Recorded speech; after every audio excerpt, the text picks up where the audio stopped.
ఆంధ్రప్రదేశ్ అభివృద్ధిని అడ్డుకునేందుకు అసూయపరులంతా ఒక్కటవుతున్నారని ముఖ్యమంత్రి చంద్రబాబు అన్నారు. అక్కసుతోనే భాజపా, వైకాపా, తెరాస కుట్రలు పన్నుతున్నాయన్నారు.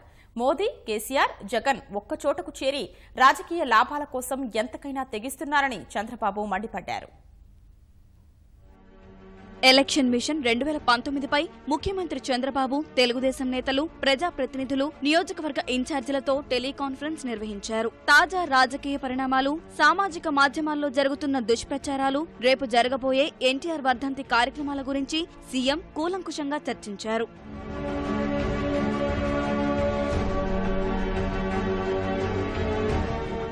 5 ఏళ్లలో పింఛను 10 రెట్లు పెరగడం ఒక చరిత్రగా ముఖ్యమంత్రి పేర్కొన్నారు. అది చూసి అక్కసు పట్టలేకే భాజపా, వైకాపా, తెరాస కుట్రలు పన్నాయన్నారు. ఆంధ్రప్రదేశ్ అంటే ప్రధాని మోదీకి అసూయ అని, అభివృద్ధిలో గుజరాత్ కంటే ఏపీ మించిపోతుందనే భయం మోదీకి పట్టుకుందని విమర్శించారు. ఏపీ అభివృద్ధి చెందకూడదనే పంతంతో కేసీఆర్, కేసుల్లో జైలుకు వెళ్లాల్సి వస్తుందనే భయంతో జగన్ ఏకమయ్యారన్నారు.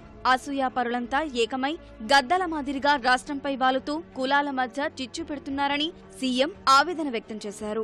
కేసీఆర్ ఫెడరల్ ఫ్రంట్ కు స్పందన లేదని, అందుకే నిన్న హడావిడిగా జగన్ తో కేటీఆర్ భేటీ అయ్యారని ముఖ్యమంత్రి అభిప్రాయపడ్డారు. ఈ భేటీతో తెరాస, వైకాపా ముసుగు తొలగిందన్నారు. భాజపా అజెండా అమలు చేసేందుకే ఫెడరల్ ఫ్రంట్ ఏర్పాటు చేసి దేశంలో పార్టీలను గందరగోళపరుస్తూ ప్రజల్లో అయోమయం పెంచుతున్నారని చంద్రబాబు విమర్శించారు. ప్రధాని మోదీ ఆదేశాల మేరకే కేసీఆర్ అవినీతి గొంగళి పురుగు జగన్ తో స్నేహం చేస్తున్నారన్నారు. తెలుగుదేశంపై జగన్ సోదరి షర్మిల ఫిర్యాదు చేయడం దురదృష్టకరమన్నారు. సామాజిక మాధ్యమాలను దుర్వినియోగం చేసేది వైకాపాయేనన్నారు.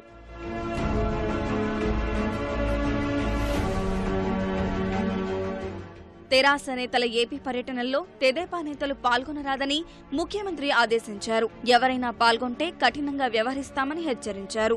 బంధుత్వాలు, స్నేహాలు ఉంటే వ్యక్తిగతంగా చూసుకోవాలని సూచించారు. బంధుత్వాలు, స్నేహాల పేరుతో పార్టీని పణంగా పెట్టరాదన్నారు. ప్రజా ప్రయోజనాలను దెబ్బతీసే చర్యలను సహించేది లేదని సీఎం స్పష్టం చేశారు.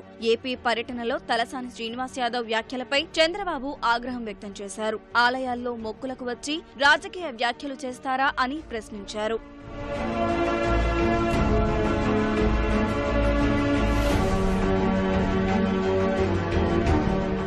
రేపు ఎన్టీఆర్ వర్ధంతిని పురస్కరించుకుని ఆయన ఆదర్శాలకు అంతా పునరంకితం కావాలని ముఖ్యమంత్రి పిలుపునిచ్చారు. రాష్ట్ర అభివృద్ధి, పేదల సంక్షేమాన్ని ప్రజల్లోకి తీసుకెళ్లాలని టెలికాన్ఫరెన్స్ లో సీఎం సూచించారు.